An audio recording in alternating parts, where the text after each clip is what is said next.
Il n'a pas fallu un seul mot pour que je comprenne que quelque chose s'était brisé pour toujours. Juste une phrase.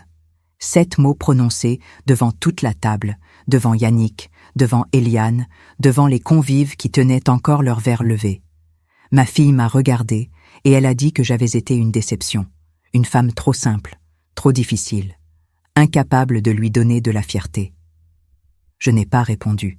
J'ai posé ma boîte au centre de la table, j'ai pris mon manteau et je suis sortie avant la tarte aux pommes. 2 heures plus tard, quand Clarisse a ouvert ce que j'avais apporté, elle a trouvé une clé, une lettre et un document bancaire. Et elle a compris, d'un coup, que la femme qu'elle venait d'humilier devant tout le monde était la seule signature qui tenait encore sa maison debout. Je m'appelle Olympe Rousselot. J'ai 78 ans. J'habite au 27 de la rue Payot de Montabert, à Troyes, dans un appartement que je connais par cœur depuis 22 ans, avec ses fenêtres qui donnent sur les toits gris de la ville, sa table ovale en chêne clair où j'ai emballé des centaines de cadeaux au fil des décennies, et sa cuisine étroite qui sent toujours un peu le café froid et la cire à parquet. C'est une vie modeste, une vie que je n'ai jamais eu honte de mener. Ce matin-là, le matin du jour des mères, j'avais préparé la boîte avec soin. Pas parce que je voulais impressionner, parce que c'est ce qu'on fait quand on aime quelqu'un.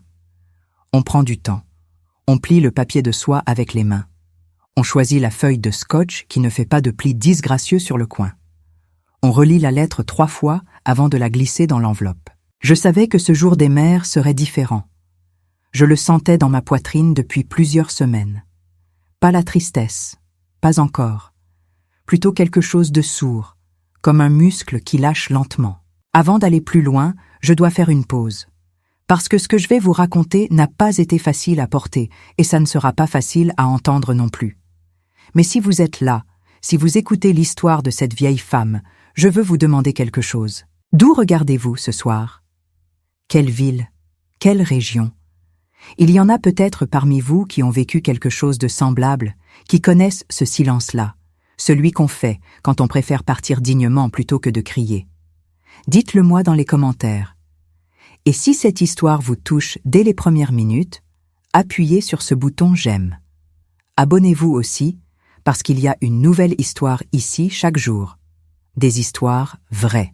Des histoires de femmes qui ont tenu debout quand tout le monde pensait qu'elles allaient tomber. Maintenant, laissez-moi continuer. J'avais 62 ans quand Clarisse a épousé Yannick Belcourt. C'était un homme bien présenté, la cinquantaine aujourd'hui, qui travaillait dans le secteur des assurances et qui avait cette façon de vous serrer la main avec les 2 paumes, comme si chaque rencontre était une affaire importante. Sa mère, Eliane Belcourt, 73 ans maintenant, était de ces femmes que les autres femmes admirent sans toujours savoir pourquoi. Grande, toujours coiffée, avec une maison dans le quartier Saint-Nicolas de Troyes, qui sentait la bougie chère et les livres bien rangés. Elle recevait bien. Elle savait quoi dire lors des dîners. Elle portait des bracelets dorés qui faisaient un bruit discret et élégant quand elle bougeait les bras. Moi, j'ai travaillé pendant 37 ans comme secrétaire comptable dans un cabinet d'assurance du centre-ville. J'ai porté les mêmes 3 paires de chaussures pendant 10 ans parce que les chaussures confortables ne changent pas de forme. J'ai cuisiné des quiches lorraines et des rôtis de porc pour les dimanches de famille. J'ai appris à retaper les manches de mes vestes moi-même pour ne pas jeter ce qui peut encore servir. Je suis ce que Clarisse appelle une femme simple. Et je crois qu'elle l'a dit comme une insulte toute sa vie, alors que c'était la chose la plus vraie qu'elle ait jamais dite de moi. Clarisse est née quand j'avais 28 ans. Son père, mon mari Henri, est mort d'un infarctus quand elle avait 19 ans. On n'était pas riche avant. On l'a été encore moins après. J'ai continué à travailler. J'ai fait en sorte que les fins de mois tiennent, j'ai gardé la maison propre et le réfrigérateur rempli. Et j'ai regardé ma fille grandir en se tournant de plus en plus vers ce que je n'avais pas.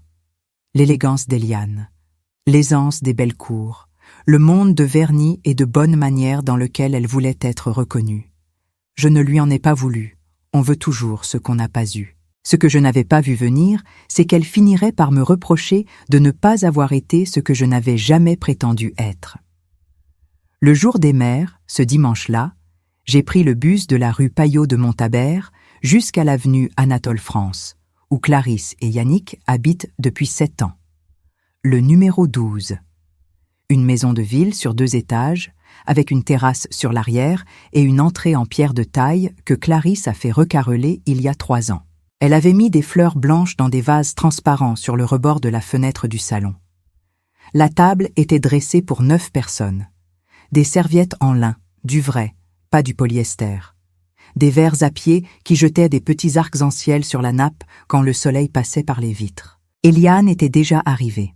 Elle portait un chemisier couleur ivoire et ses bracelets habituels. Quand je suis entrée, elle m'a saluée avec une politesse sans chaleur, de celles qui disent « Je vous reconnais sans dire « Je suis heureuse de vous voir ». J'ai posé mon manteau dans l'entrée. J'ai gardé la boîte dans les mains. Ce qui s'est passé pendant l'apéritif, je pourrais vous en parler longtemps. Mais ce qui compte, c'est ce moment précis où Clarisse, au moment du toast, s'est levée de sa chaise, a contourné la table et a pris Eliane par les épaules. Elle lui a remis un bouquet énorme, des roses et des pivoines avec un ruban bordeaux, et un carré de soie plié dans un écrin. Puis elle a regardé la tablée et elle a dit qu'Eliane était sa vraie référence de mère. La femme qu'elle aurait voulu avoir comme exemple toute sa vie. Tout le monde a applaudi. Puis Clarisse a tourné les yeux vers moi. Et elle a dit cette phrase. Je n'entrerai pas dans les détails, ce n'est pas la peine. Si vous êtes mère, si vous êtes fille, si vous avez déjà fait quelque chose dans l'ombre pour quelqu'un qui ne l'a pas vu, vous connaissez la sensation. Ce n'est pas une brûlure. C'est pire que ça. C'est un vide. Comme si le sol se retirait juste sous vos pieds pendant une fraction de seconde et que vous deviez faire semblant de n'avoir rien senti. J'ai fait semblant. J'ai poussé la boîte vers le centre de la table. Doucement. Sans rien dire. J'ai pris mon manteau dans l'entrée et je suis sortie. Je n'ai pas claqué la porte. Je ne suis pas du genre à claquer les portes. J'ai tiré le battant derrière moi jusqu'à entendre le déclic du loquet. Il faisait frais dehors pour un début de mai. Les platanes de l'avenue avaient leurs premières feuilles, encore translucides, encore fragiles. Je les ai regardées en attendant le bus. Et c'est là, debout sur ce trottoir, avec les bruits du dimanche de Troyes autour de moi, les cloches lointaines de la cathédrale Saint-Pierre, le moteur d'une voiture qui passait, que j'ai compris que quelque chose venait de changer de façon définitive. Pas à cause de ce qu'elle avait dit, à cause de ce que j'avais décidé de faire. Permettez-moi de remonter en arrière, pas loin. Juste assez pour que vous compreniez pourquoi cette boîte contenait ce qu'elle contenait. 7 ans plus tôt, quand Clarisse et Yannick avaient acheté la maison de l'avenue Anatole France, ils avaient eu un problème de financement. Pas un petit problème. Un problème sérieux, avec des tableaux d'amortissement qui ne tenaient plus, un apport personnel insuffisant et une banque qui commençait à poser des questions sur la stabilité des revenus de Yannick. Ma fille m'avait appelé un soir, en larmes, pour me dire que l'achat risquait de tomber à l'eau. Et moi, comme j'ai toujours fait, j'avais répondu que je regarderais ce que je pouvais faire. Ce que je pouvais faire, c'était signer, me porter garante, mettre mon nom sur un document bancaire pour couvrir une partie du risque que la banque ne voulait pas assumer seule. Maude Féline, la gestionnaire de compte à l'agence du Crédit Agricole de Troyes, avait expliqué la procédure. Gratien Lebas, mon ancien comptable, m'avait aidé à comprendre ce que ça impliquait. Ce que ça impliquait, c'est que si Clarisse et Yannick ne payaient pas, c'était moi qui payais. J'avais signé, sans en parler à la famille Bellecour, sans en parler à personne, en réalité, sauf à Sylvette Armand, mon amie de toujours, qui avait soupiré très fort avant de dire qu'elle ne me ferait jamais changer d'avis, mais qu'elle espérait que Clarisse s'en souviendrait. Clarisse ne s'en était pas souvenue. Ou plutôt, elle s'était souvenue d'une manière bien particulière. Elle avait continué à vivre dans cette maison, à la décorer, à la montrer à ses amis et à sa belle famille, comme si elle l'avait bâtie avec ses propres forces. Et elle avait, au fil du temps, transformé ma discrétion en invisibilité. Je ne lui avais pas demandé de reconnaissance publique. Je n'ai jamais voulu ça. Ce que je voulais, je crois, sans jamais me l'avouer clairement, c'était simplement ne pas être réduite à rien dans l'histoire de sa vie. Ne pas être la femme trop simple, ne pas être l'erreur qu'elle regrettait. Ce jour des mères, elle m'avait donné sa réponse. Je suis montée dans le bus avec ma boîte vide, enfin sans boîte puisque je l'avais laissée sur la table, et j'ai regardé les rues défiler. Les commerces fermés du dimanche, les familles sur les trottoirs, les enfants qui traînèrent les pieds. J'ai pensé à Henri, à nos dimanches à nous, qui n'avait rien d'élégant mais qui était vrai, à la façon dont il serrait le café dans les deux mains avant de commencer à parler, à sa façon de dire mon nom. Je suis arrivée chez Sylvette peu avant 14 heures. Elle m'avait ouvert la porte en voyant ma tête, et sans dire un mot, elle était allée mettre la bouilloire. C'est ça, une amie de 40 ans. Elle n'a pas besoin qu'on explique. Elle met la bouilloire. On a bu le thé ensemble pendant que je lui racontais. Elle n'a pas dit que Clarisse était une mauvaise personne. Elle n'a pas dit que j'aurais dû rester et me défendre. Elle a juste dit que j'avais bien fait de poser la boîte et de partir.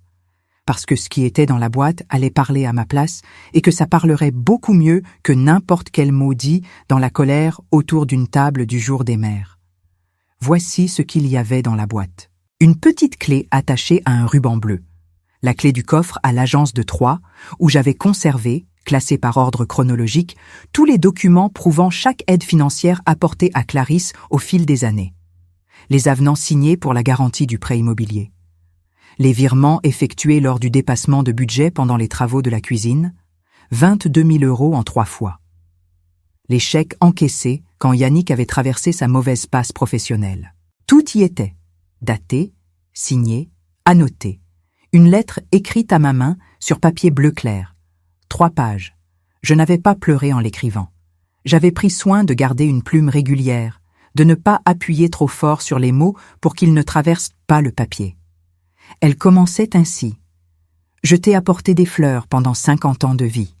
Aujourd'hui, je t'ai rapporté ma signature et un document préparé par Maude Féline et Gracien Lebas, indiquant que j'avais décidé de ne pas renouveler la garantie personnelle qui arrivait à échéance cette semaine-là.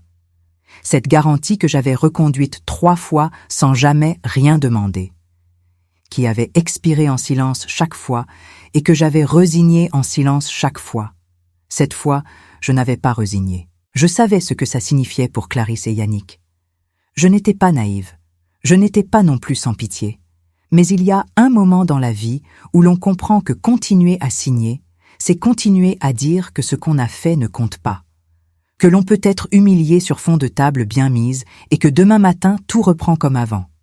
Je n'étais plus disponible pour ce rôle-là. Je pensais à tout cela chez Sylvette, avec ma tasse de thé refroidie entre les paumes, quand mon téléphone a sonné pour la première fois.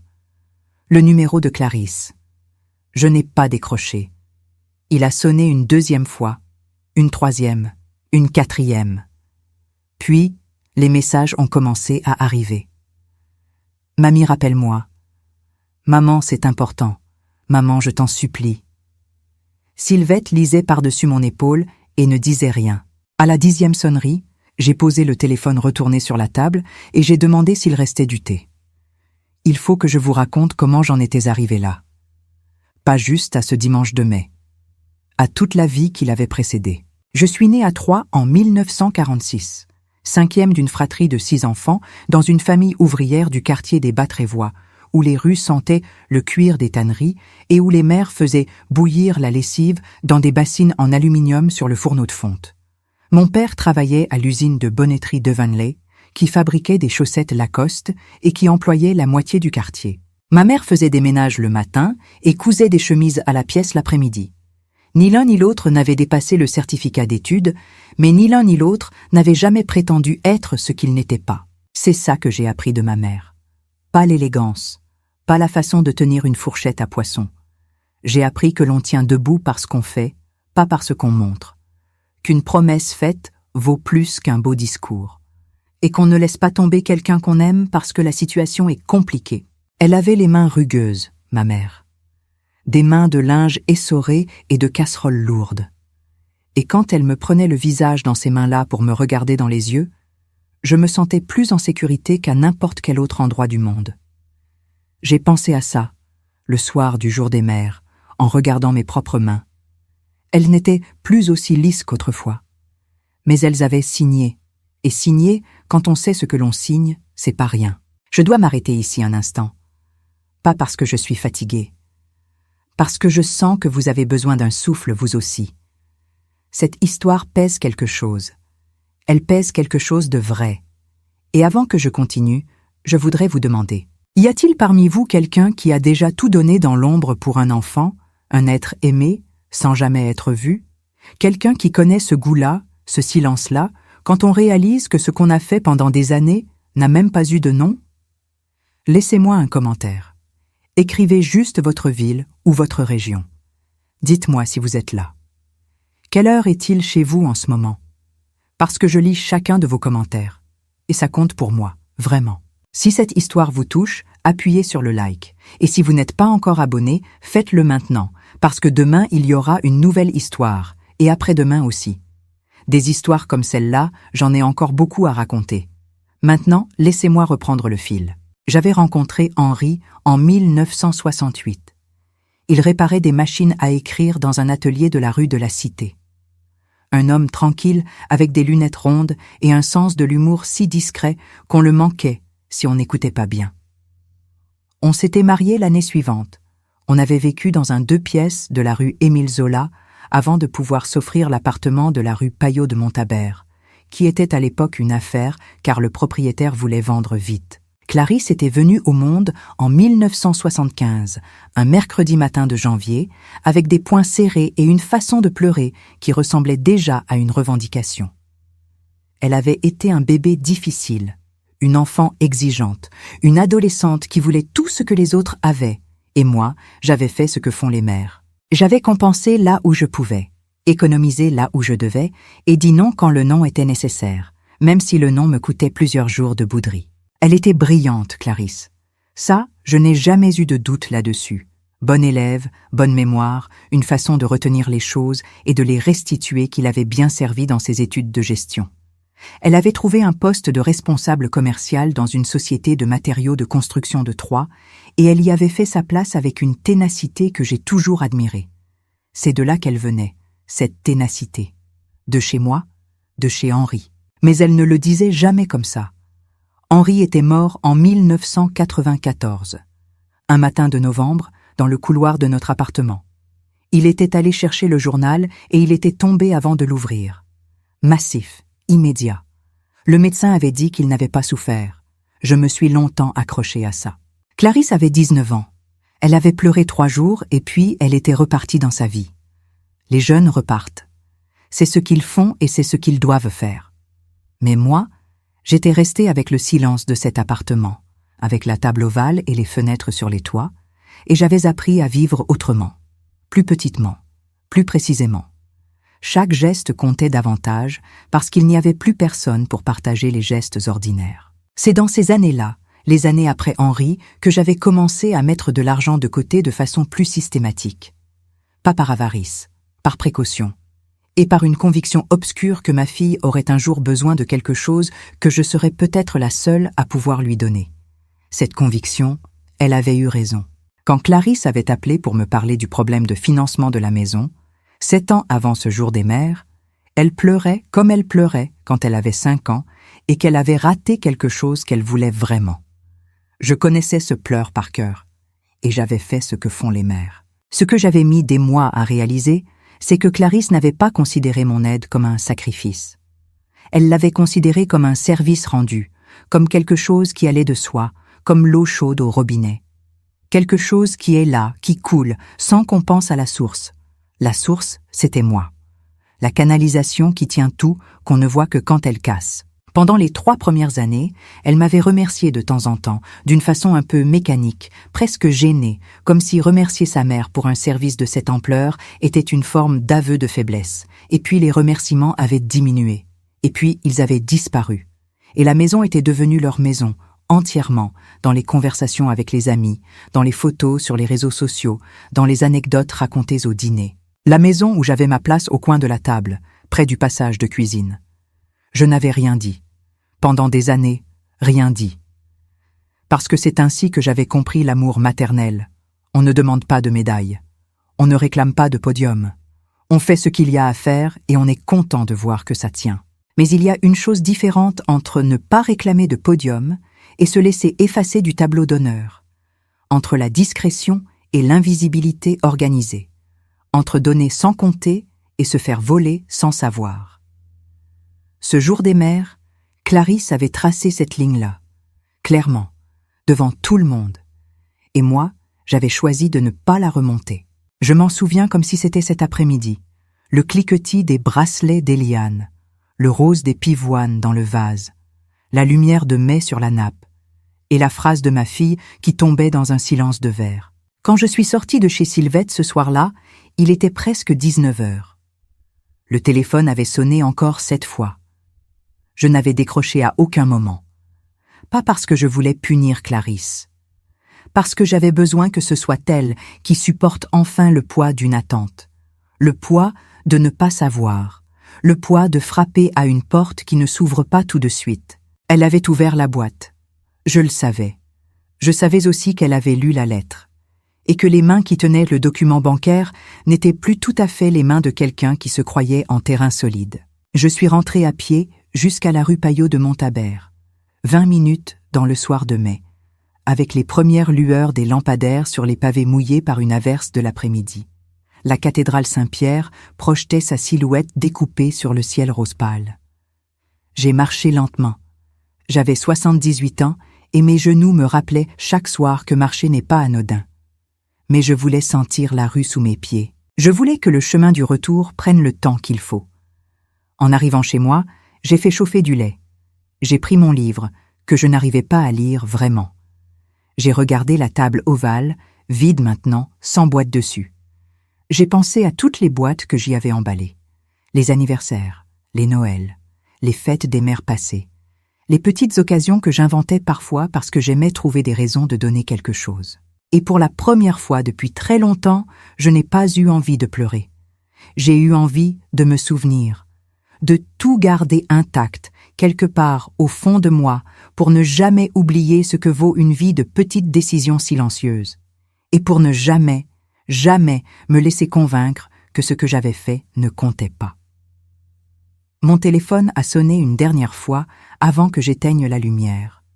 Je l'ai regardé. Clarisse. J'ai laissé sonner. Et j'ai dormi, pour la première fois depuis des semaines, d'un sommeil qui avait le goût de quelque chose qu'on ne peut avoir qu'après avoir dit la vérité d'une façon ou d'une autre, même sans un seul mot. La vérité dans une boîte, avec un ruban bleu, et une signature qui n'avait pas été renouvelée. Ce n'était pas de la vengeance. C'était simplement moi qui reprenais ce qui m'appartenait. Mon nom. Le lendemain matin, j'ai préparé du café. Un vrai café serré dans ma petite cafetière italienne qui siffle quand l'eau monte. J'ai coupé 2 tranches de pain de campagne que j'ai fait griller dans la poêle avec une noix de beurre comme ma mère me l'avait appris. J'ai mangé lentement, debout près de la fenêtre, avec la vue sur les toits de Troyes et les pigeons qui se disputaient quelque chose sur le rebord d'en face. Et j'ai attendu. Parce que je savais que ce matin-là, la vraie conversation allait commencer. Clarisse a rappelé à 7h42 du matin. Je le sais parce que j'avais les yeux sur l'horloge de la cuisine quand le téléphone a vibré sur la table. Cette petite horloge ronde accrochée au-dessus du buffet, avec ses chiffres romains et son cadran couleur ivoire que j'avais acheté dans une brocante de la rue de la Paix il y a peut-être 15 ans. Elle marque les secondes avec un bruit régulier, presque métronome. Ce matin-là, j'entendais chaque tic. J'ai regardé le téléphone, j'ai regardé l'horloge, j'ai bu une gorgée de café. Et j'ai décroché. Sa voix n'était pas celle de la veille. La veille, quand elle laissait des messages, il y avait encore de la colère dedans, une forme d'indignation blessée, comme si c'était moi qui lui avais fait quelque chose de mal en partant. Ce matin, il n'y avait plus rien de ça. Il y avait juste une voix aplatie, sèche comme du papier froissé qu'on aurait mal déplié. « Maman, il faut qu'on se parle. » J'ai dit oui, je sais. Elle a demandé si elle pouvait venir. Je lui ai dit qu'elle pouvait. Pas tout de suite. À 11h, parce que j'avais besoin de ces heures-là pour moi, pour être sûre d'être assise dans mes propres convictions quand elle franchirait la porte. Il y a une chose que je n'ai jamais su faire facilement, c'est recevoir quelqu'un quand je ne suis pas prête. Henri le savait. Il me laissait toujours le temps de ranger, pas l'appartement, moi, de ranger mes pensées, de savoir ce que je voulais dire avant que les mots partent dans le mauvais sens. Ce matin-là, entre 7h42 et 11h, j'ai rangé mes pensées une par une. Je ne voulais pas que Clarisse pleure et que je cède. Je ne voulais pas que sa détresse efface ce qui s'était passé la veille. Je ne voulais pas non plus être cruelle. Je n'ai jamais voulu être cruelle. Mais il y a une différence entre la dureté et la clarté, et cette différence-là, je devais la tenir. J'ai sorti de mon tiroir un petit carnet à couverture bordeaux où je notais les choses importantes depuis des années. Des numéros de téléphone, des rendez-vous médicaux, des citations glanées dans les livres, des dates qui comptaient, et les notes que j'avais prises au fil du temps sur les différentes aides apportées à Clarisse. Pas par rancune, par ordre, parce que j'ai toujours cru qu'une vie bien tenue méritait des traces. J'ai relu ces pages-là, les montants, les dates, les circonstances. Le premier virement, en novembre de l'année du mariage, quand Yannick avait eu un problème de liquidité pour boucler l'apport. Les 8 000 € envoyés sans bruit sur le compte de ma fille. Elle m'avait appelé le soir même pour me dire « Merci maman, tu ne sais pas ce que ça change ». Elle avait l'air d'une enfant soulagée. Puis la garantie bancaire, 2 ans plus tard. Puis les travaux de la cuisine. Puis la mauvaise période de Yannick. Chaque fois la même chose, un coup de téléphone, une voix qui se casse, et moi qui trouvais un moyen. Ce que je lisais dans ce carnet n'était pas la chronique d'une mère abusée. C'était la chronique d'une mère qui avait fait des choix conscients, des choix qu'elle ne regrettait pas vraiment, pas dans leurs principes. Ce qu'elle regrettait, c'est d'avoir cru que ces choix-là construisaient quelque chose de réciproque. À 11h moins 5, j'ai mis de l'eau à chauffer. J'ai préparé 2 tasses. Clarisse est arrivée à 11h03. Elle portait un manteau gris qu'elle avait depuis plusieurs années, que je lui connaissais. Un manteau fonctionnel qui n'avait rien de la mise en scène de la veille. Ses cheveux n'étaient pas coiffés comme d'habitude. Elle avait les yeux d'une femme qui n'a pas dormi. Elle s'est arrêtée dans l'entrée. Elle regardait l'appartement comme si elle le voyait différemment cette fois. Comme si les murs lui disaient quelque chose qu'il ne lui avait jamais dit avant.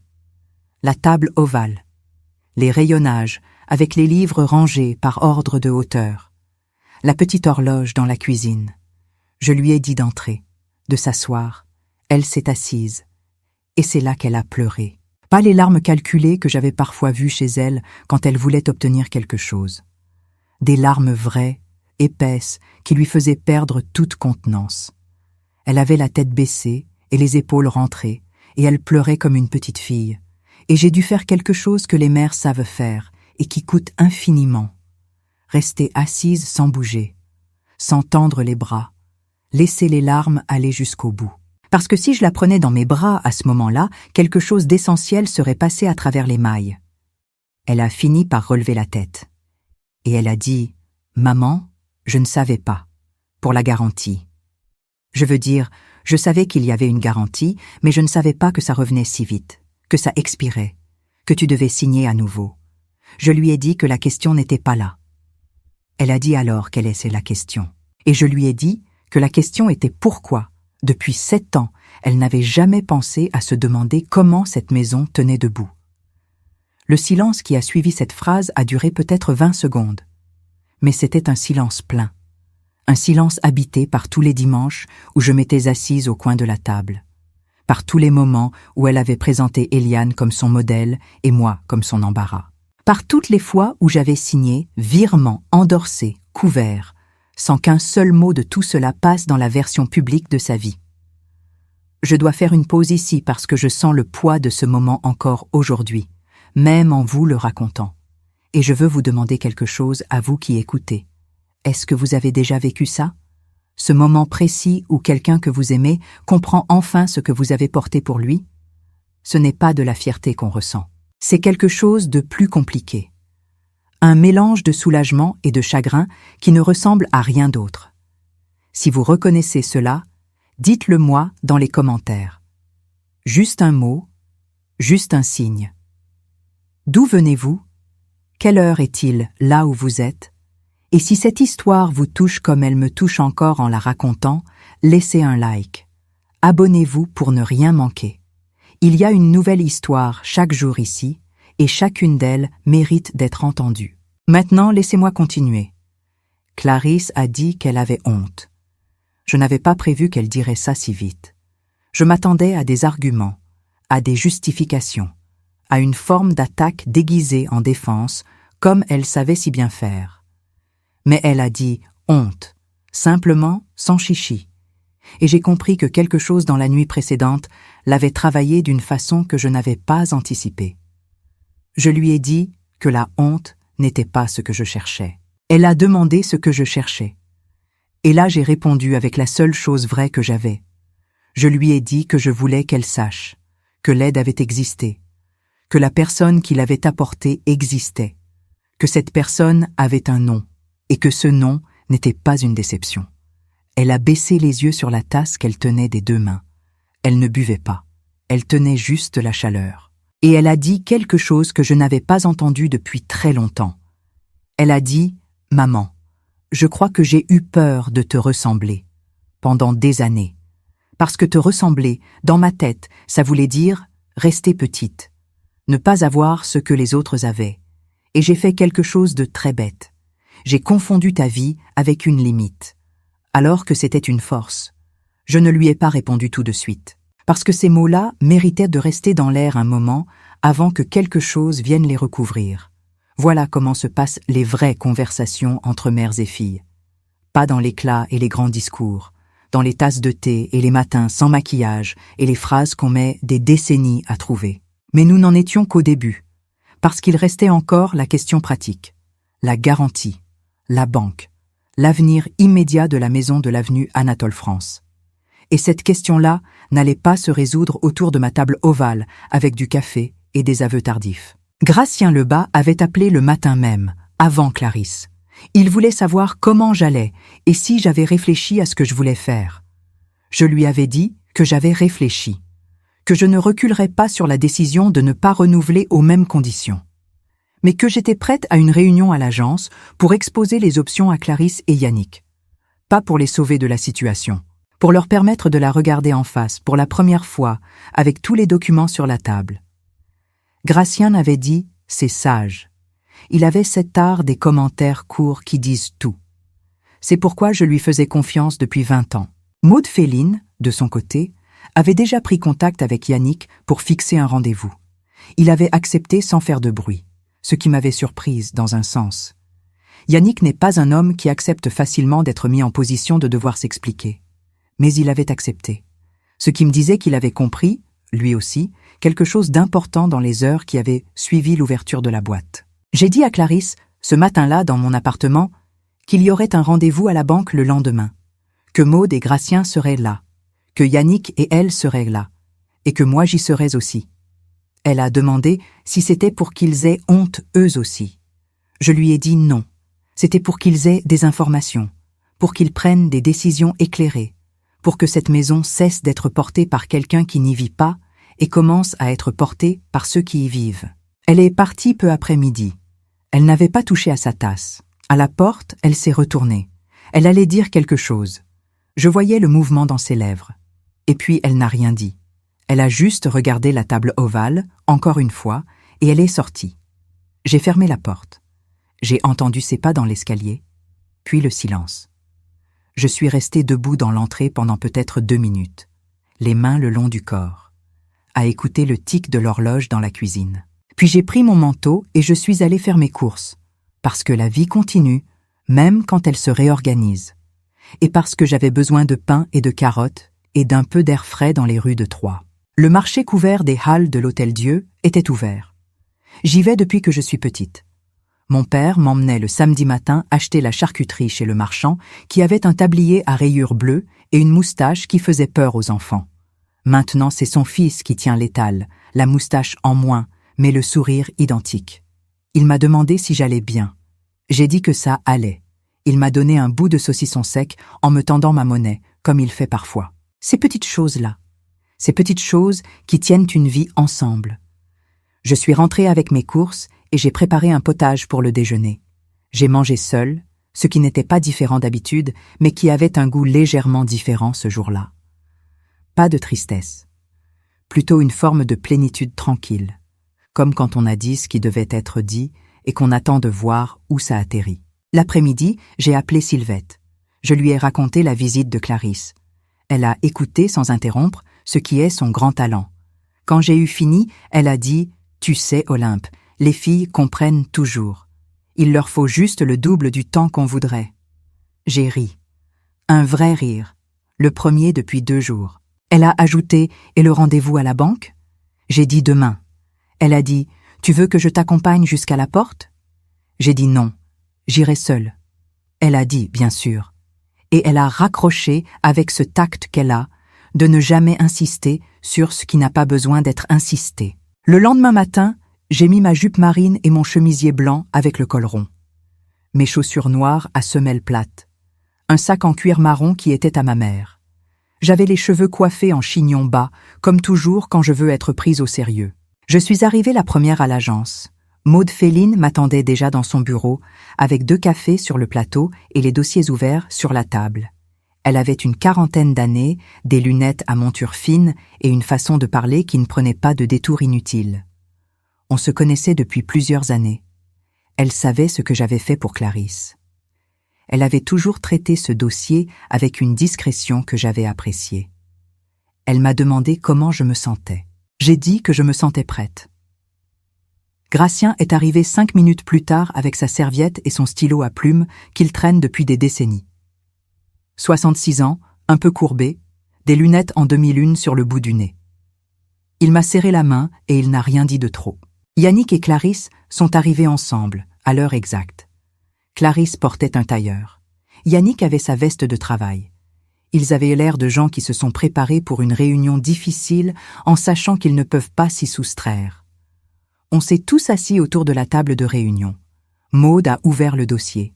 Et la réalité s'est posée au milieu de la table, froide et précise, comme seuls les chiffres savent le faire. La garantie personnelle que j'avais signée la première fois couvrait une portion du prêt immobilier correspondant à la différence entre l'apport initial insuffisant et le seuil exigé par la banque. Elle avait été reconduite 2 fois. Si elle n'était pas renouvelée, Yannick et Clarisse devaient renégocier leur prêt en leur nom propre, avec leur revenu actuel comme seule garantie, et se soumettre à une nouvelle évaluation bancaire. Ce n'était pas la catastrophe. Maude l'avait dit clairement, mais c'était un effort visible, un effort qu'ils ne pourraient pas faire semblant de ne pas faire. Gratien a ensuite ouvert son propre dossier, et il a sorti le relevé chronologique que j'avais constitué au fil des années. Chaque aide, chaque montant, chaque date, il a posé les pages sur la table sans commentaire, il les a laissés parler. Yannick a regardé les chiffres pendant un long moment, puis il a levé les yeux vers moi. Il n'avait pas l'air en colère. Il avait l'air de quelqu'un qui vient de comprendre l'étendue exacte d'une dette qu'il n'avait pas voulu mesurer. Il a dit « Olympe, je ne savais pas que c'était autant. » Je lui ai dit que je le savais. Il a dit que c'était beaucoup. J'ai dit « Oui ». Et il n'a pas dit autre chose pendant un long moment, ce qui était, dans le langage de Yannick, une façon d'admettre quelque chose d'important. C'est Clarisse qui a parlé la première.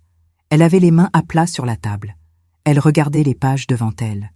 Et elle a dit que pendant des années, elle avait cru que sa mère ne comprenait pas son monde, sa vie, ses ambitions. Qu'elle avait cherché chez Eliane ce qu'elle trouvait plus élégant, plus facile à assumer en société. Et qu'elle avait en même temps profité, sans le voir vraiment, de ce que sa mère lui donnait en silence. Elle n'a pas demandé pardon. Pas encore. Pas dans ces termes. Elle a juste dit ça. Avec sa voix du matin sans maquillage, sans les intonations de la femme bien présentée du jour des mères. Et j'ai pensé que c'était déjà beaucoup. Je dois m'arrêter encore un instant. Parce que je veux que vous preniez le temps de sentir ce moment. Une table de réunion dans une banque, avec des chiffres et des documents et des tasses de café. Et pourtant, c'est là, dans cet endroit sans chaleur, que quelque chose de vrai s'est dit enfin. C'est souvent comme ça que ça se passe. Pas là où on attendrait. Pas au bon moment. Pas avec les bons mots. Mais ça se passe quand même. Dites-moi dans les commentaires si vous croyez que les vraies réconciliations passent toujours par un moment difficile avant. Écrivez votre ville. Écrivez l'heure qu'il est. Et si cette histoire vous accompagne ce soir, appuyez sur ce bouton « J'aime ». Abonnez-vous pour la suite. Il y a une nouvelle histoire ici chaque jour, et celle de demain a elle aussi quelque chose d'important à vous dire. Je reprends. Ce que j'avais dit à Clarisse ce jour-là, à la banque, devant Maude et Gratien, devant Yannick qui retenait sa respiration, c'est ce que j'avais mis des semaines à formuler dans ma tête sans jamais avoir l'occasion de le dire. Je lui avais dit que peut-être j'avais été rigide, que peut-être j'avais manqué de légèreté, de cette façon de faire les choses qui paraissent naturelles et faciles, que peut-être j'avais dit les choses de travers quand j'aurais dû les dire autrement. Je ne niais pas mes défauts. Je les avais, comme tout le monde, une certaine sécheresse dans les moments d'émotion, une tendance à me taire quand je souffrais plutôt qu'à demander, une difficulté à recevoir ce qui ne m'était pas offert spontanément. Mais j'avais aussi dit cette phrase, la phrase que j'avais ruminée pendant la nuit du jour des mères, debout dans ma cuisine avec mon lait chaud que je n'avais pas bu.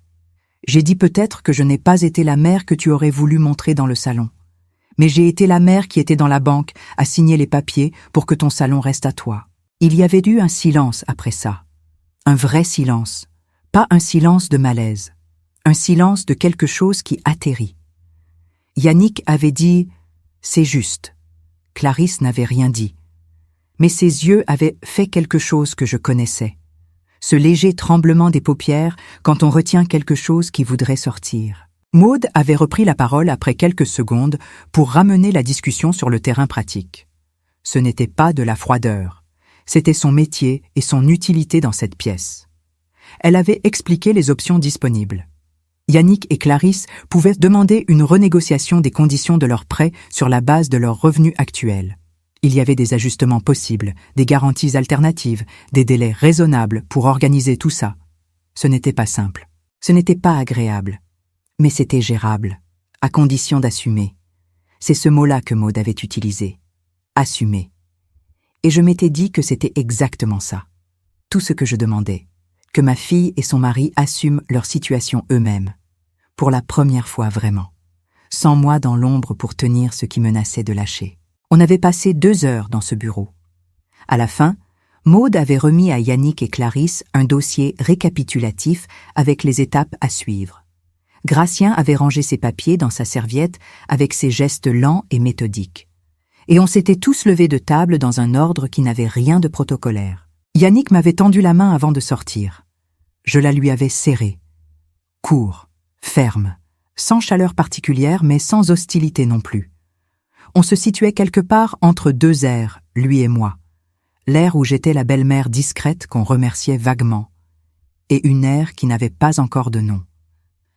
Clarisse s'était arrêtée dans le couloir de la banque, juste avant la porte vitrée qui donne sur la rue.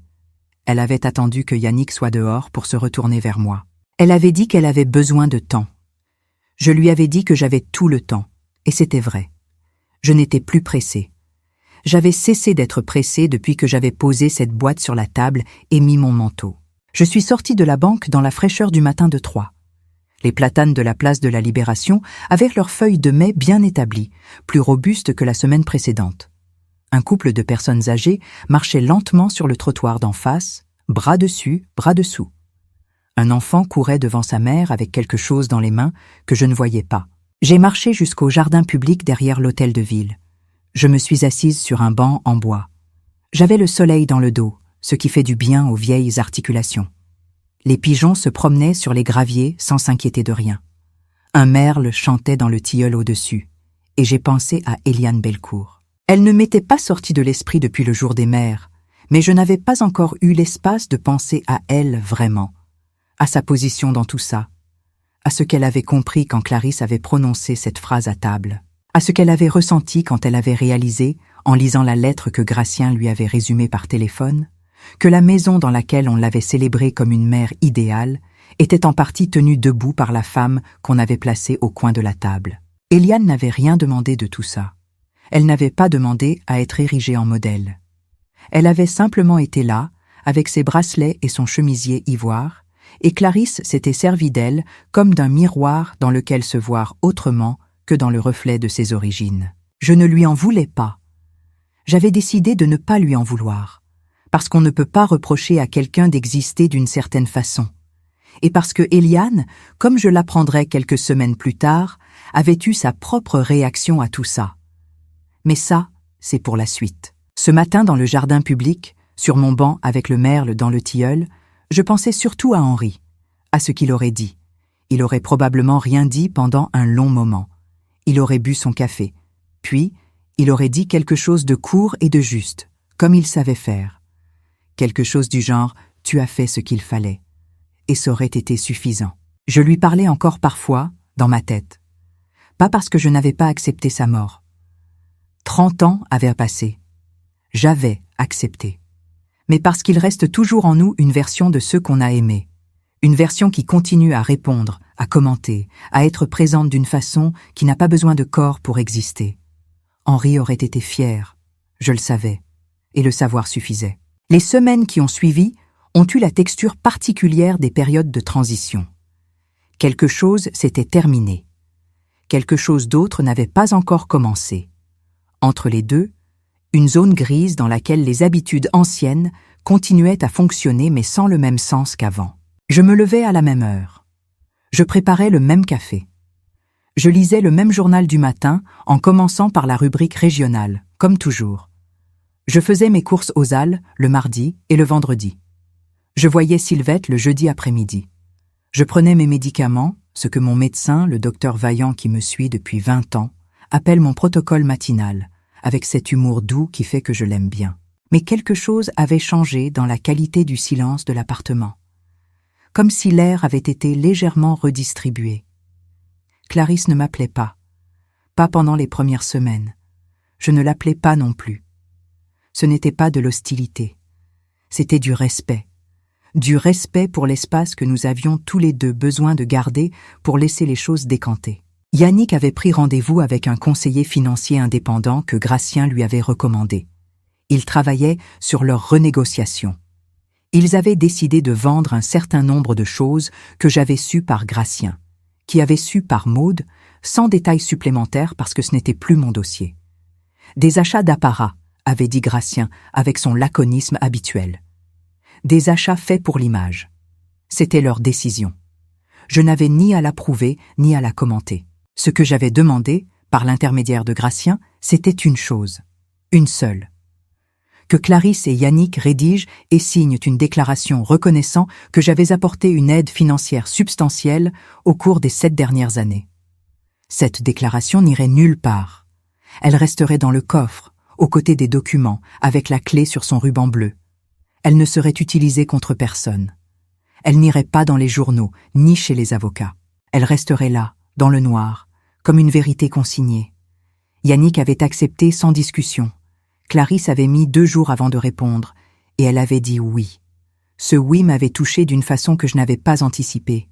Pas parce que c'était une victoire, parce que c'était un acte difficile pour quelqu'un comme elle, de coucher sur papier ce qu'elle avait préféré ne pas voir. Un acte difficile, mais un acte vrai. C'est dans ces semaines-là que j'ai réfléchi à ce que signifie vraiment le mot « mère ».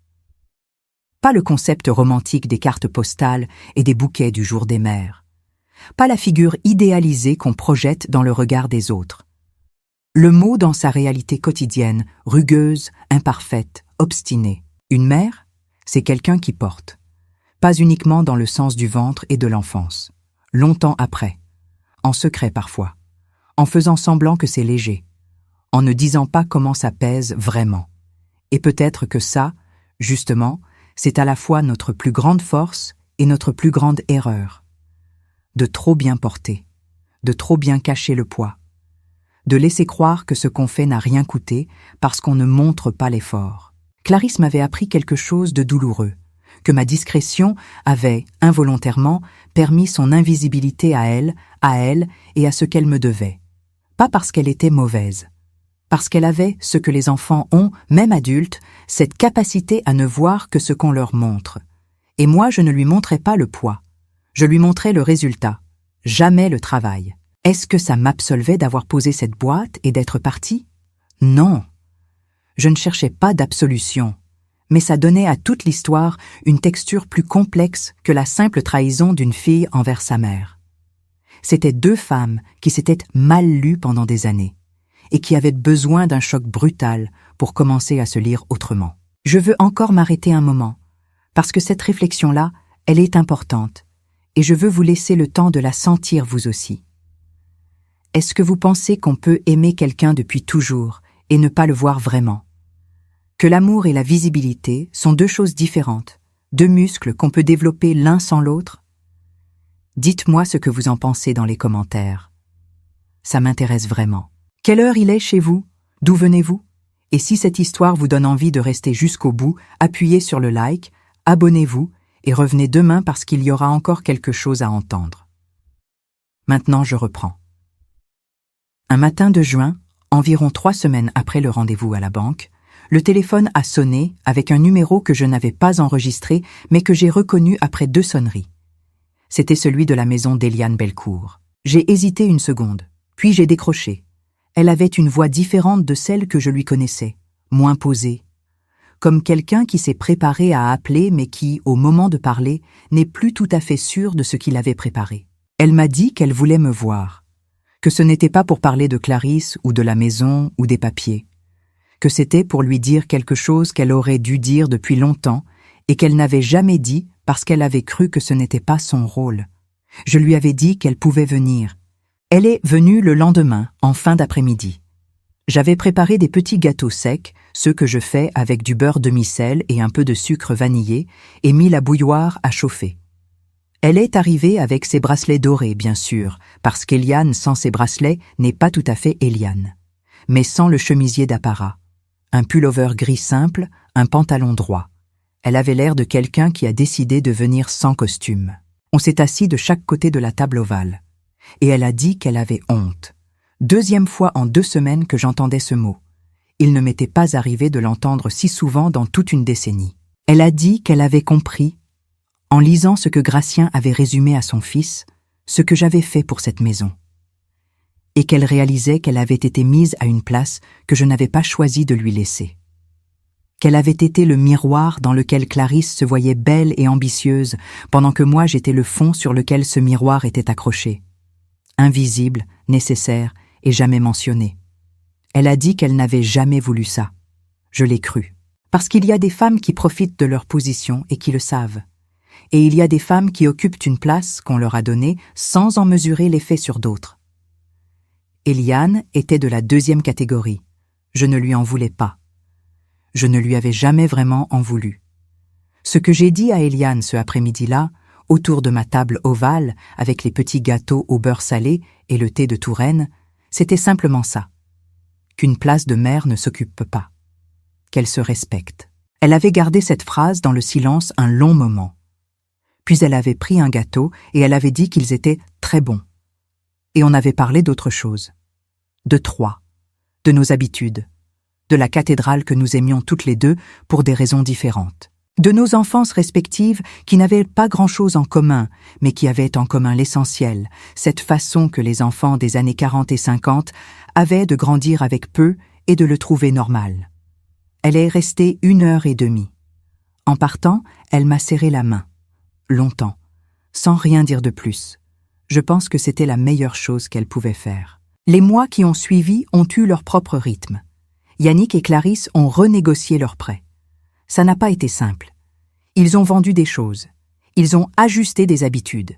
Ils ont assumé, pour reprendre le mot de Maude, leur situation en leur propre nom. La déclaration a été signée en juillet.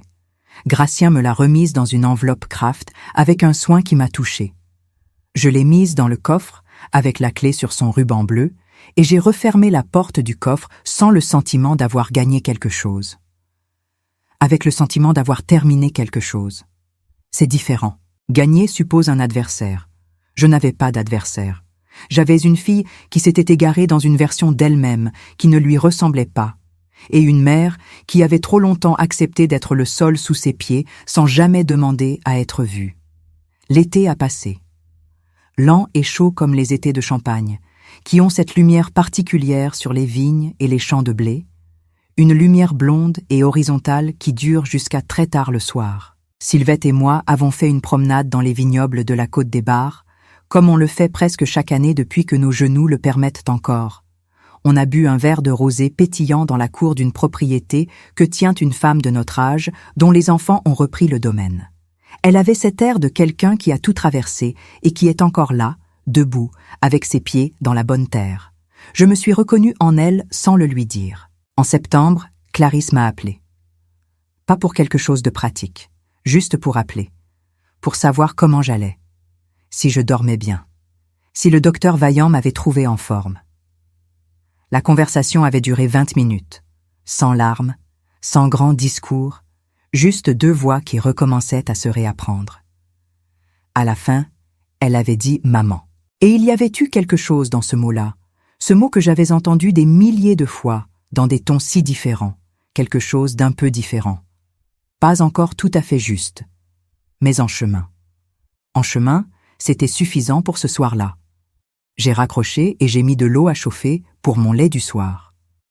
L'horloge de la cuisine marquait 22 heures. Les toits de Troyes dehors étaient noirs sous le ciel d'automne. Et j'ai pensé que les histoires de mères et de filles n'ont pas de fin propre. Elles ont des tournants, des plateaux, des descentes et des remontées.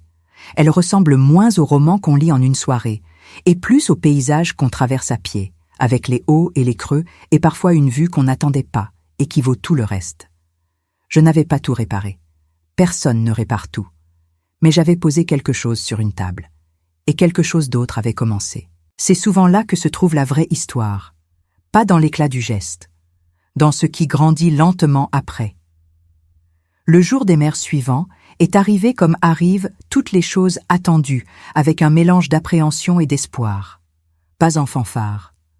Pas avec l'éclat dramatique qu'on lui aurait peut-être attribué dans un film.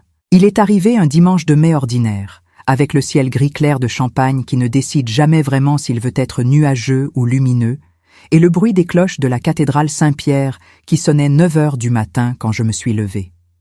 J'avais bien dormi. Ce détail peut paraître anodin. Il ne l'est pas. Pendant des mois après ce premier jour des mères, j'avais eu des nuits agitées. Pas des cauchemars. Juste ce demi-sommeil des personnes qui portent quelque chose de lourd et qui ne savent pas tout à fait où le poser. Le genre de nuit où on se réveille à 3 heures du matin et où le plafond a une façon particulière de sembler plus proche que d'habitude. Ce deuxième jour des mères, j'avais dormi d'une seule traite jusqu'à 7h40. Et quand j'avais ouvert les yeux, la première chose que j'avais vue, c'est le rai de lumière blanche qui passait entre les rideaux de la chambre et qui dessinait une ligne nette sur le parquet en chêne. Cette lumière-là, je la connaissais depuis 22 ans.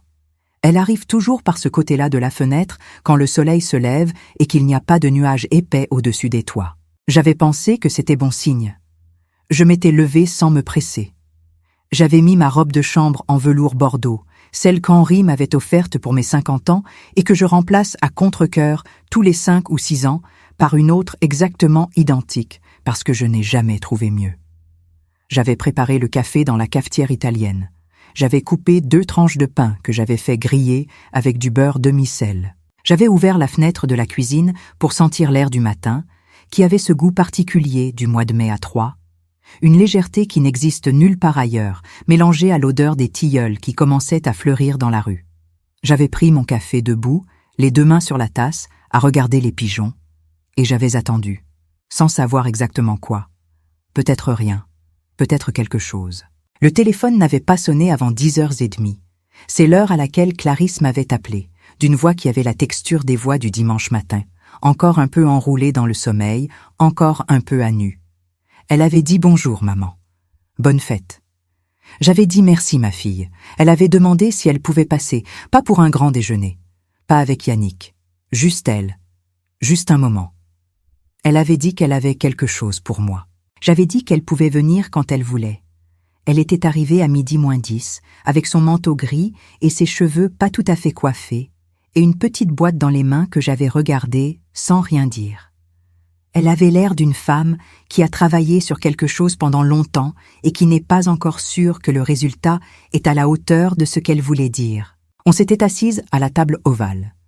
J'avais mis de l'eau à chauffer sans qu'elle le demande, et elle avait posé la boîte entre nous. Elle avait dit « Tu n'es pas obligé de l'ouvrir maintenant. Tu peux attendre que je sois partie si tu préfères. » Je lui avais dit « Non, qu'elle reste. » J'avais ouvert la boîte. À l'intérieur, posée sur un lit de papier de soie blanc, il y avait la petite clé avec son ruban bleu. La clé du coffre que j'avais mise dans ma boîte à elle 1 an plus tôt. Elle me la rapportait. Et en dessous, soigneusement pliée, une lettre écrite à la main sur du papier crème, avec son écriture à elle, cette écriture appliquée qu'elle avait depuis l'école primaire et qui n'avait jamais vraiment changé. Je n'ai pas lu la lettre devant elle. Je l'ai prise entre les mains, j'ai senti le papier sous mes doigts, et j'ai levé les yeux vers elle. Elle regardait la table. Puis, elle m'a regardée, et elle a dit « Maman, je ne veux plus chercher une mère à montrer. Je veux apprendre à voir celle que j'ai. » Je n'ai pas répondu tout de suite, parce que ces mots-là méritaient ce qu'ils méritaient. Du silence, du vrai silence, pas celui du malaise, celui du respect. J'ai hoché la tête, juste une fois, et je me suis levée pour préparer le thé. Ce n'était pas le pardon absolu, ce n'était pas l'effacement de tout ce qui s'était passé 1 an plus tôt. La vie ne fonctionne pas comme ça, et je ne l'aurais pas voulu de cette façon. Ce que c'était un premier pas fait avec les bonnes chaussures, dans la bonne direction, avec les yeux ouverts. On a bu le thé ensemble. On a parlé de choses simples, du quartier, du docteur Vaillant qui avait pris un associé plus jeune pour l'épauler, de Sylvette qui pensait à partir vivre plus près de sa fille en Normandie, du printemps qui était en avance cette année. Des fleurs sur le marché des Halles qui avaient quelque chose d'exceptionnel depuis quelques semaines. On a parlé comme 2 femmes qui réapprennent la langue de l'une et l'autre. Lentement, sans forcer les mots. Clarisse est restée 2 heures. En partant, sur le pas de la porte, elle s'est retournée comme elle l'avait fait 1 an plus tôt dans le couloir de la banque. Mais cette fois, elle a dit ce qu'elle avait voulu dire.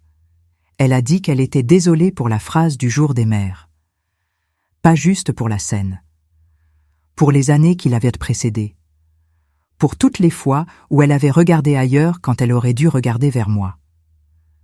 Je lui ai dit que j'avais entendu, et qu'il y avait de l'eau chaude pour le thé si un jour elle avait envie de repasser. Elle a souri. Un sourire qui n'était pas celui de la femme bien présentée du premier jour des mères. Un sourire qui avait quelque chose de plus jeune et de plus vrai dedans. Elle a descendu l'escalier, et j'ai fermé la porte. Je suis restée dans l'entrée quelques secondes, mes mains posées à plat sur le bois de la porte, l'horloge de la cuisine qui faisait son bruit régulier, le rai de lumière du matin qui s'était déplacé et qui éclairait maintenant le bas des rideaux du salon. J'ai pensé à Henri, à ce qu'il aurait dit.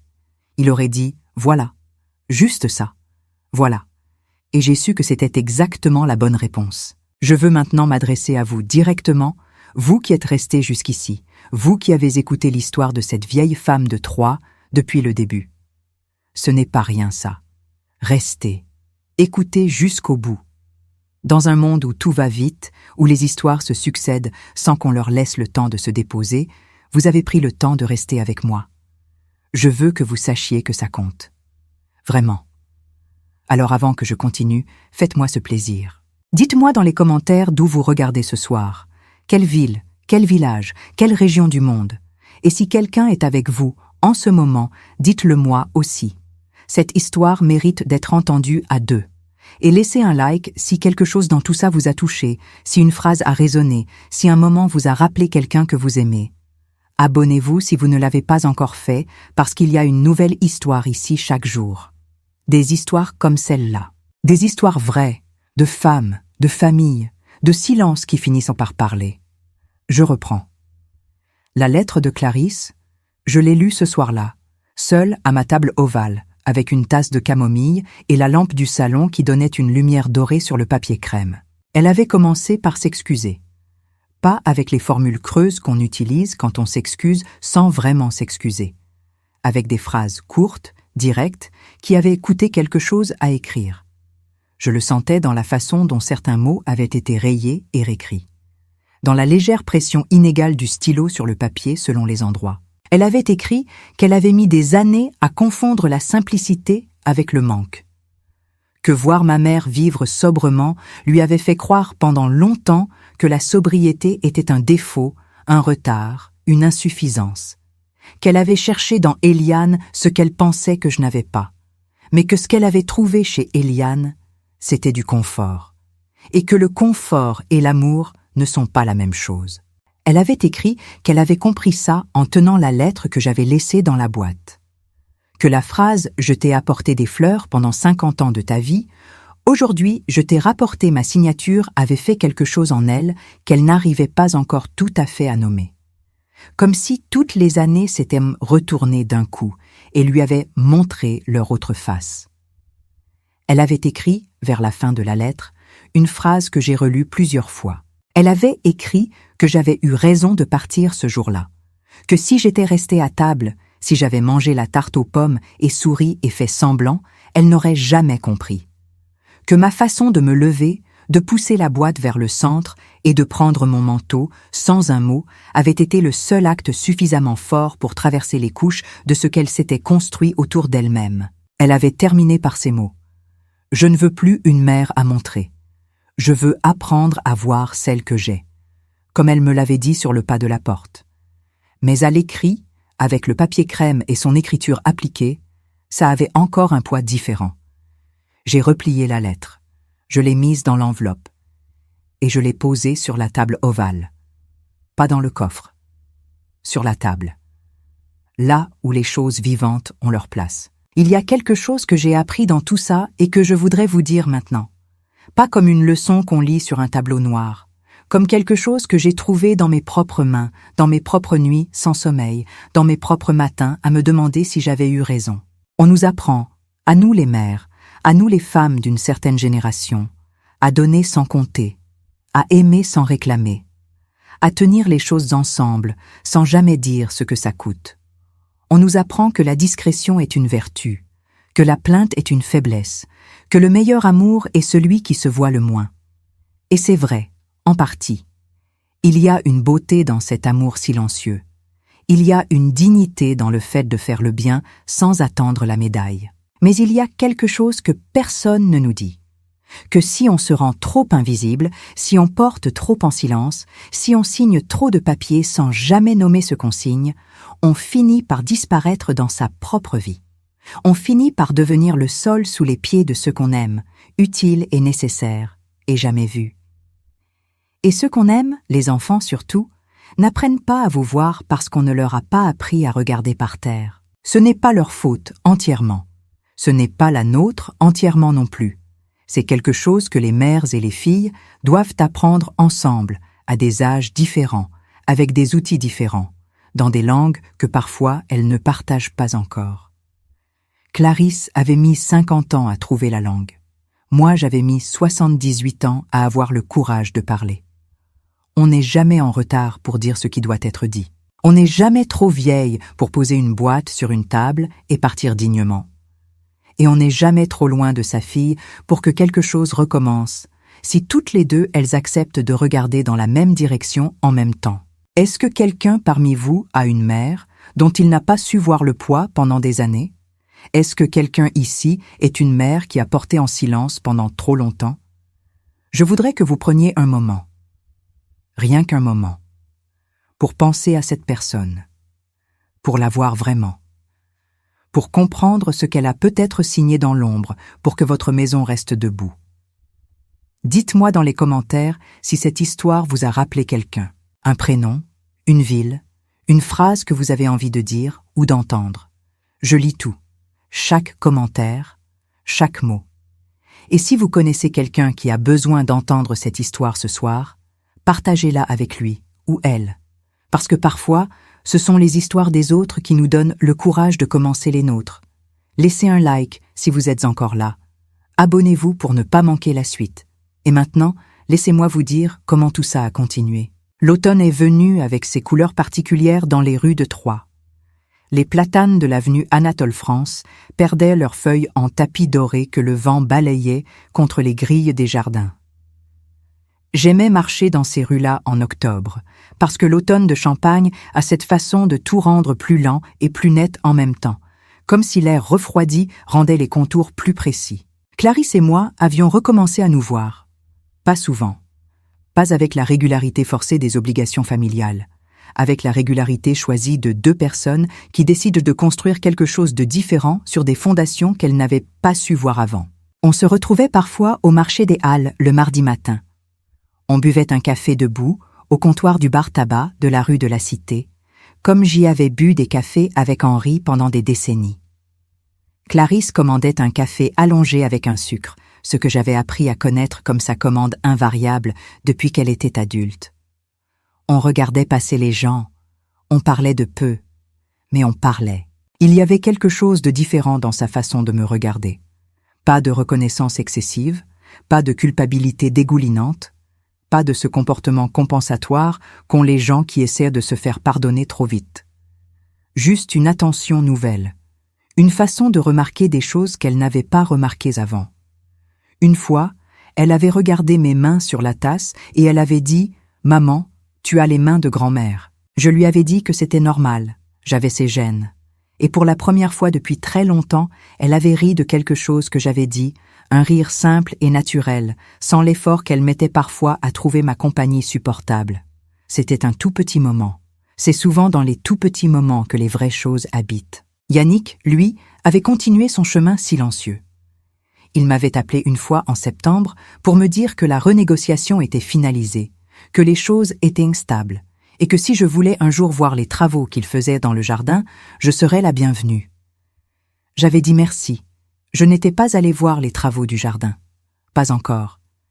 Mais l'invitation avait été faite avec une sincérité que je lui avais reconnue, et c'était déjà quelque chose. Gratien m'avait rendu visite en novembre pour régler les derniers détails administratifs. Il avait dit que tout était en ordre, que le dossier était clos, que si un jour j'avais besoin de quelque chose, il était là.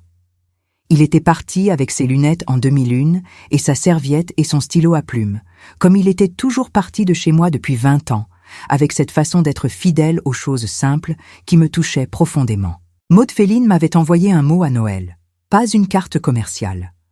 Un mot à la main sur une carte simple avec un brin de houx dessiné dans un coin. Elle avait écrit qu'elle avait rarement vu quelqu'un gérer une situation pareille avec autant de clarté. Que c'était pour elle un rappel de ce que voulait dire vraiment mettre ses affaires en ordre. Je l'avais lu 2 fois et je l'avais posé sur le buffet, à côté de la photo d'Henri. Sylvette, de son côté, avait finalement décidé de ne pas aller en Normandie. Elle avait dit que ses racines étaient à Troyes, que ses genoux ne supporteraient de pas un déménagement à son âge, et que de toute façon, sa fille venait souvent la voir. On avait repris nos jeudis après-midi avec le thé et les mots croisés du journal local, auxquels nous jouions toutes les deux très mal, mais avec beaucoup d'enthousiasme. Elle m'avait dit, un jeudi de décembre, en plantant son stylo dans le bois de la table, parce qu'elle n'arrivait pas à trouver le mot pour 7 lettres, commençant par un R, que j'aurais dû écrire un livre.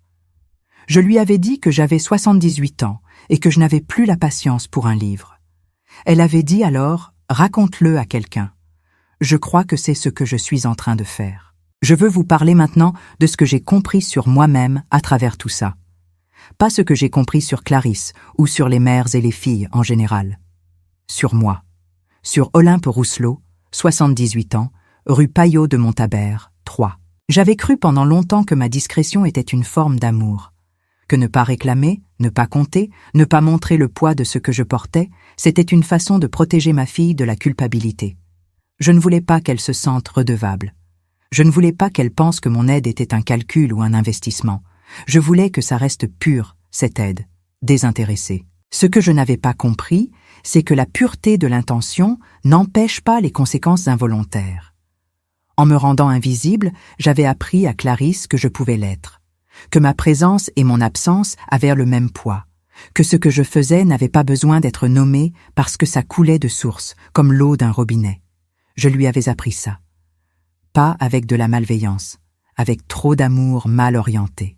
Et il avait fallu une phrase prononcée devant une table de jour des mères pour que je comprenne que j'avais contribué, à ma façon, à construire l'invisibilité dans laquelle je souffrais. Ce n'est pas facile à admettre.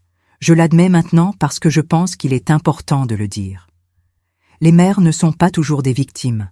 Parfois, elles participent, sans le vouloir, à des dynamiques qui finissent par les blesser.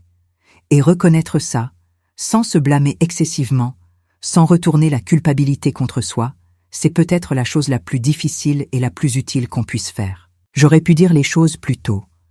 J'aurais pu nommer l'aide que j'apportais, pas pour en réclamer la gloire, mais pour que Clarisse sache ce qu'elle recevait et de qui. J'aurais pu mettre des mots sur ce que je portais avant que le poids devienne insupportable. J'aurais pu, dans les années après Henri, trouver des façons de m'assurer que ma fille me voyait, pas comme une héroïne, pas comme une sainte, mais comme une femme réelle qui faisait des choses réelles avec des limites réelles. Je ne l'avais pas fait, et le jour des mères, d'une façon terrible et nécessaire, avait mis tout ça à nu. Je ne remercierai jamais Clarisse pour cette phrase. Mais je suis capable aujourd'hui de comprendre que sans cette phrase, rien de ce qui s'est passé ensuite n'aurait été possible. Il arrive que les blessures soient les seules portes qui nous restent. Permettez-moi de vous demander quelque chose de personnel. Pas sur moi. Sur vous. Est-ce qu'il y a quelqu'un dans votre vie, une mère, une fille, une personne que vous aimez, à qui vous avez laissé croire sans le vouloir qu'elle pouvait être invisible? Est-ce qu'il y a quelque chose que vous savez, au fond de vous, que vous devriez nommer, pas pour créer un conflit, mais pour que la personne existe vraiment dans votre histoire? Prenez un moment. Juste un moment. Et dites-moi dans les commentaires si cette question vous touche quelque chose. D'où venez-vous? Quelle heure il est? Êtes-vous seul ou entouré? Je suis là, je lis, et chaque commentaire que vous laissez me dit que cette vieille femme n'a pas raconté son histoire pour rien. Partagez cette histoire si vous pensez que quelqu'un autour de vous a besoin de l'entendre. Appuyez sur le like, abonnez-vous, parce que demain il y aura encore quelqu'un à écouter, encore une histoire à raconter, et je vous promets qu'elles en valent toute la peine. Le Noël qui a suivi le deuxième jour des mères a été le premier Noël en plusieurs années que j'ai passé avec Clarisse, sans cette tension sourde qui existait entre nous depuis si longtemps que j'avais fini par croire que c'était normal. Yannick avait cuisiné. Il cuisine bien quand il s'y met, je dois l'admettre, avec une façon de faire les volailles qui vient de sa mère et qui est difficile à rater. On avait mangé à la table de l'avenue Anatole France, tous les trois, sans invité supplémentaire, sans mise en scène. La table était simple. Des bougies, du pain, une bouteille de Bourgogne que Gratien m'avait recommandée. Eliane n'était pas là. Elle avait passé Noël avec son autre fils, à Lyon. Mais elle m'avait appelé la veille pour me souhaiter de bonnes fêtes. Une conversation courte, 10 minutes, sans effusion excessive. Elle avait dit qu'elle espérait qu'on pourrait se revoir au printemps. Je lui avais dit que j'espérais ça aussi. Et c'était vrai. Je l'espérais vraiment. Eliane n'était pas mon ennemie. Elle n'avait jamais été mon ennemie. Elle était une femme qui avait occupé la place qu'on lui avait donnée et qui avait eu l'honnêteté et le courage, une fois qu'elle avait compris ce qui s'était passé, de venir frapper à ma porte avec son pullover gris et sans ses armes habituelles. On n'allait pas devenir des amis intimes. On n'allait pas se retrouver tous les jeudis pour le thé comme Sylvette et moi.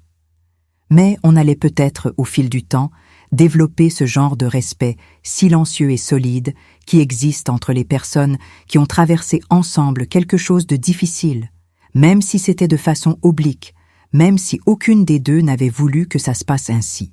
Ce soir de Noël, après le repas, Clarisse avait débarrassé la table et Yannick était allé chercher les verres à dessert, et je m'étais retrouvée seule 1 minute dans le salon, debout devant la fenêtre qui donnait sur le jardin où les branches des arbres étaient noires et nettes contre le ciel de décembre. J'avais regardé ce jardin dont j'avais aidé à financer la clôture 3 ans plus tôt, lors d'une de ces demandes discrètes de Clarisse.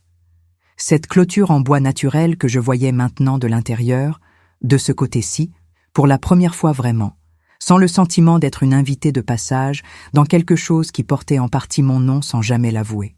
J'avais souri. Pas un grand sourire. Juste ce léger mouvement au coin des lèvres qui vient quand quelque chose se pose enfin à la bonne place. Clarisse était revenue avec les verres et elle m'avait trouvé là, debout devant la fenêtre. Elle avait posé les verres sur la table basse et elle était venue se mettre à côté de moi, aussi devant la fenêtre, à regarder le jardin dans le noir de décembre. On était restés comme ça 1 minute sans rien dire. Puis elle avait passé son bras sous le mien. Juste ça. Et on avait regardé le jardin ensemble, les branches noires et le ciel gris clair et la clôture en bois qui tenait bien depuis 3 ans. Et j'avais senti sa chaleur contre mon bras. Et j'avais pensé que c'était exactement là, dans ce geste simple et silencieux, que quelque chose s'était enfin complètement réparé. Pas tout. Jamais tout. La vie ne répare jamais tout. Mais quelque chose d'essentiel. Quelque chose qui ressemblait à de la reconnaissance vraie, pas dite avec des mots, mais avec le poids d'un bras qui cherche l'autre dans le silence. Henri aurait dit « voilà », et j'aurais été d'accord avec lui. Maintenant, si vous m'avez suivi jusqu'ici, je veux vous dire une chose que je n'ai pas encore dite clairement, mais que vous avez peut-être senti tout au long de cette histoire. L'amour, le vrai, le dur, le quotidien. Celui qui signe des papiers dans des bureaux froids et qui prépare du café le matin même quand personne ne le voit et qui rentre à pied par les rues de Mai quand le cœur est brisé mais les jambes encore solides, cet amour-là ne fait pas de bruit. Il ne se montre pas. Il n'est pas fait pour les bouquets et les toasts devant la famille réunie. Et c'est précisément pour ça qu'il mérite d'être vu. Pas célébré avec excès. Pas transformé en dette ou en reproche. Juste vu. Reconnu. Nommé. Parce qu'une personne qui donne sans jamais être vue finit par se demander si elle existe vraiment dans la vie de ceux qu'elle aime. Et cette question-là, qui paraît simple, qui paraît presque puérile, cette question est en réalité l'une des plus lourdes qu'un être humain puisse porter. Je voulais exister dans la vie de ma fille, pas comme une légende, pas comme un sacrifice ambulant, pas comme une figure de la grandeur maternelle, comme Olympe, comme la femme aux mains rugueuses et à l'horloge qui fait tic dans la cuisine et au café serré dans la cafetière italienne, comme la femme qui a aimé Henri pendant 25 ans et qui l'a cherché dans le silence depuis 30 ans. Comme la femme qui a signé des papiers dans des bureaux froids pour que sa fille ait un jardin avec une clôture en bois. Je voulais que Clarisse sache que c'était moi, que derrière la maison, il y avait ma signature, et que derrière la signature, il y avait une vie entière qu'elle avait le droit de connaître et de respecter. Ce jour des mères terribles de l'année précédente m'avait donné l'occasion de le dire, pas avec des mots, mais avec une boîte et un départ. Et quelque chose avait commencé. Quelque chose qui continue encore. Si vous êtes une grand-mère, une mère, une fille, une femme qui porte en silence ce soir, je voudrais vous dire ceci. Ce que vous faites compte. Même si personne ne le voit. Même si personne ne le nomme. Même si un jour vous vous retrouvez au coin d'une table pendant qu'on offre des fleurs à quelqu'un d'autre. Ce que vous faites compte, et vous avez le droit, à tout moment, de poser une boîte sur la table et de prendre votre manteau. Pas pour fuir. Pour vous souvenir que vous existez. Et si la personne que vous aimez a ce qu'il faut en elle, elle ouvrira la boîte et elle comprendra. Il arrive que la vérité mette du temps à arriver. Il arrive qu'elle ait besoin d'un emballage et d'un ruban bleu et d'une clé de coffre pour traverser les années de malentendus et atterrir là où elle devait aller. Mais elle arrive. Elle arrive toujours si on lui laisse le chemin. Je suis Olympe Rousselot. J'ai 79 ans aujourd'hui, parce que l'année a passé depuis que tout ça a commencé. J'habite toujours au 27 de la rue Payot de Montabert, à Troyes, avec mon appartement que je connais par cœur, et ma table ovale et mon horloge qui fait tic dans la cuisine. La cafetière italienne siffle encore le matin. Les pigeons sont toujours là sur les toits. Et dans le buffet du salon, posé sur la photo d'Henri, il y a une enveloppe en papier crème avec l'écriture appliquée de ma fille. Je la lis de temps en temps. Quand les nuits sont longues, quand l'appartement semble trop silencieux, quand j'ai besoin de me rappeler que les choses les plus importantes ne se disent jamais au bon moment, mais finissent toujours, si on les laisse vivre, par se dire quand même. La clé est sur la table ovale, avec son ruban bleu. Elle ne sert plus à rien de pratique. Mais elle est là, et elle me rappelle que j'ai tenu jusqu'au bout, même quand c'était difficile, même quand j'étais seule avec ma tasse de camomille et mon plafond qui semblait plus proche que d'habitude à 3 heures du matin. On tient parce qu'on est des mères, parce qu'on est des femmes qui ont appris à tenir de leur propre mère qui avait appris à tenir avant elles, sur des chaises de cuisine et au bord de bassines en aluminium et dans des couloirs d'usine et sur des trottoirs de ville en transformation. On tient. Et un jour, si on a la chance et le courage de le dire comme il faut, quelqu'un finit par voir qu'on a tenu. Et ce jour-là vaut tout le reste. Maintenant, si vous êtes arrivés jusqu'ici, jusqu'à la fin de cette histoire, je veux vous demander une dernière chose. Une seule. Laissez-moi un commentaire avec le mot signature. Juste ce mot. Signature. Parce que ceux qui ont vraiment écouté, ceux qui ont suivi l'histoire de cette vieille femme de Troyes, du début jusqu'à la fin, ils savent pourquoi ce mot compte. Ils savent ce qu'il contient. Ils savent ce qu'il a fallu pour le poser sur du papier bancaire un matin de mai, et ce que ça a changé dans la vie d'une mère et d'une fille qui avaient besoin de se voir vraiment. Signature. Laissez ce mot dans les commentaires si vous êtes resté jusqu'ici. Je lirai chacun. Et je saurai à chaque commentaire que cette histoire a voyagé jusqu'à vous. Abonnez-vous si vous ne l'avez pas encore fait, parce que demain il y aura une nouvelle histoire. Une femme, une famille, une vérité qui attendait d'être dite. Appuyez sur le like pour me dire que vous étiez là. Partagez avec quelqu'un qui en a besoin ce soir, parce qu'il y a toujours quelqu'un qui en a besoin, quelque part, à n'importe quelle heure. Et d'où que vous regardiez, quelle que soit la ville, quelle que soit l'heure qu'il est chez vous, je veux que vous sachiez ceci. Du cœur de cette vieille grand-mère au vôtre, merci. Prenez soin les uns des autres. Prenez soin de ceux qui signent en silence pour vous. Et si c'est vous qui signez en silence depuis trop longtemps, n'oubliez pas ceci. L'amour de mère ne vient pas toujours emballé dans des fleurs. Parfois il vient dans des signatures silencieuses, des comptes soldés et des portes qui restent ouvertes, même quand une fille a essayé d'effacer le nom de celle qui les a maintenues debout. Ce matin-là, sur la rue Payot de Montabert, la lumière blanche est encore passée entre les rideaux et a dessiné sa ligne sur le parquet en chêne. Et j'ai su, comme je sais chaque matin depuis ce second jour des mères, que quelque chose d'irréparable s'était réparé. Pas entièrement, mais assez. Assez pour que la cafetière siffle. Assez pour que le pain grille dans la poêle avec son beurre demi-sel. Assez pour que la clé avec son ruban bleu reste posée sur la table ovale, tranquille et inutile, comme une preuve que les choses vraies finissent toujours par trouver leur place. J'avais dit à Sylvette, un jeudi d'avril, alors qu'on était assises à ma table ovale avec nos mots croisés et nos tasses de thé qui refroidissaient, que je n'avais pas prévu de raconter tout ça. Elle avait levé les yeux de son journal, elle m'avait regardé par-dessus ses lunettes, et elle avait dit « Mais si, Olympe, tu y pensais depuis longtemps, tu avais juste besoin que quelqu'un te le demande. » Elle a toujours eu raison, Sylvette. C'est l'une des choses les plus agaçantes et les plus précieuses chez elle. Ce qu'elle voulait dire, c'est que les histoires qu'on porte ne meurent pas avec nous si on leur trouve un chemin. Elles cherchent une sortie, elles cherchent une voix, une oreille, un moment où quelqu'un s'arrête assez longtemps pour écouter vraiment. Et moi, toute ma vie, j'avais choisi de garder les miennes pour moi. Pas par pudeur excessive, par conviction que ce que je vivais n'était pas assez intéressant pour mériter qu'on s'y attarde, que les histoires des gens ordinaires n'ont pas besoin d'être racontées parce que personne ne les attend. Ce que j'ai appris, à 79 ans, c'est que ce sont précisément les histoires des gens ordinaires qui ont le plus à dire, parce qu'elles ressemblent à celles des autres, parce qu'elles parlent de choses que tout le monde connaît, mais que personne ne nomme vraiment, les silences dans les familles, les aides qu'on donne sans compter, les mots qu'on n'a pas dit au bon moment, les tables dressées avec soin, où quelqu'un finit toujours par être assis du mauvais côté, sans que personne comprenne pourquoi. Ces histoires-là, elles méritent d'être dites. Alors je l'ai dit. Je pense souvent à ma mère quand je réfléchis à tout ça. Elle s'appelait Marguerite. Marguerite Pelletier avant le mariage, Marguerite Rousselot après. Elle est morte en 1987, à 67 ans, d'un cancer du poumon qui avait mis trop longtemps à être diagnostiqué parce qu'elle n'aimait pas déranger les médecins. Elle disait toujours que les médecins avaient des gens plus malades qu'elle à voir. Elle avait dit ça jusqu'à la fin, même quand elle était la personne la plus malade de toute la salle d'attente.